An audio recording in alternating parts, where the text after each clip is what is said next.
kalau ada yang meninggal dunia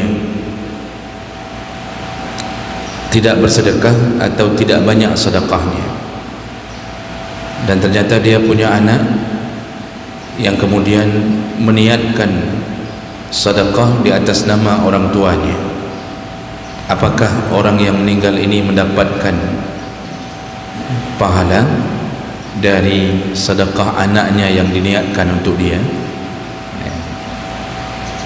Nah, Bapak Ibu yang Allah muliakan, di masa Nabi hidup ada seorang perempuan menghadap ke Nabi sallallahu alaihi wasallam, hadis sahih.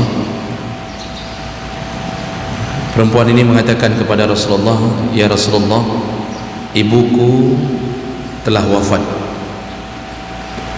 Seandainya aku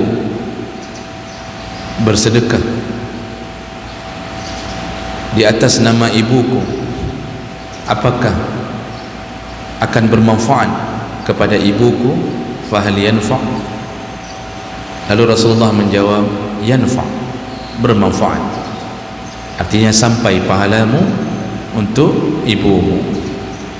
Lalu kemudian perempuan ini begitu mendengarkan Nabi menyebutkan bermanfaat, langsung dia mengatakan, "Kuwakafkan satu kebun di atas nama ibuku, wakafkan satu kebun milikku di atas nama ibuku."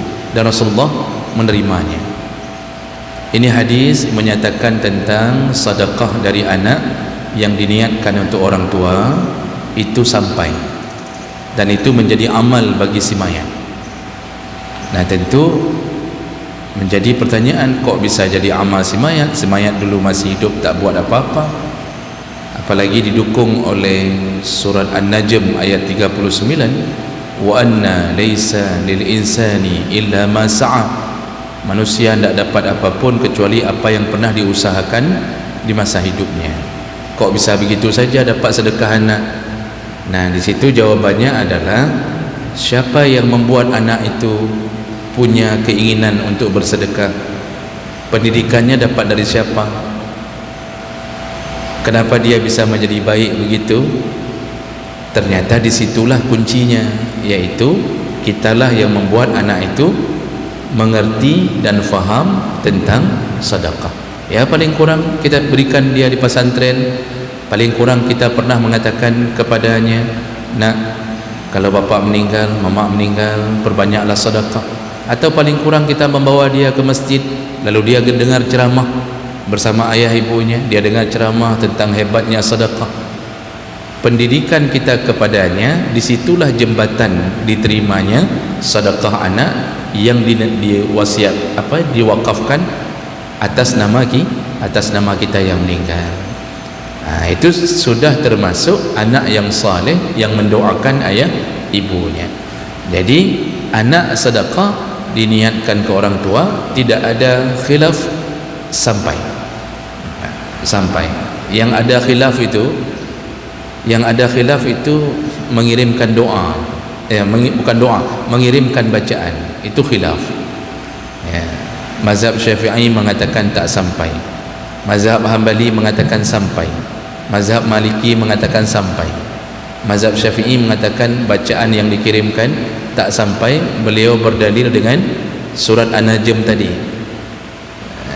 kan? Jadi itu khilaf. Hari ini pengikut Syafi'i yang mengirimkan bacaan, padahal menurut Syafi'i tak sampai. Menurut imam mazhab lain sampai. Malah pengikut imam mazhab lain yang tak mau kirim-kirim bacaan. Jadi kamu kacau balau ya, sudah bingung kita ini yang kirim doa, yang kirim bacaan, tapi menurut mazhabnya tak sampai. Yang bilang sampai, pengikutnya tidak ada yang mau kirim-kirim, dianggap sampai. Jadi kan sudah membingungkan. Maka kalau sudah dalam keadaan khilaf, itu masih ranah ijtihad, dan itu pekerjaan gaib. Sampai tak sampai itu pekerjaan gaib. Kalau saya ditanya orang, jadi kiban yang God, ya saya bilang baca saja, tidak ada masalah, karena tidak ada kesepakatan untuk masalah itu. Baca saja, mau kirimkan ya, silahkan kirimkan ya, kepada orang tua ya. Oh, tak sampai di sisi mazhab Syafi'i, sampai di sisi mazhab lain. Dan tak ada ruginya pun, tak ada ruginya. Jadi itu khilaf. Tapi kalau sedekah tak ada khilaf, insya-Allah sampai. Maka bapa ibu yang bersedekah, niatkan ke orang tua sampai. Koneksinya ada pada pendidikan anak. Kenapa dia kok bisa sedekah? Pasti ada andil orang tu, andil orang tua. Tak mungkin andil pesantren madumnya, tak mungkin. Karena anak lebih lama tinggal bersama orang tuanya daripada tinggal di pesantren. Makanya dapat Pak, dan dibolehkan.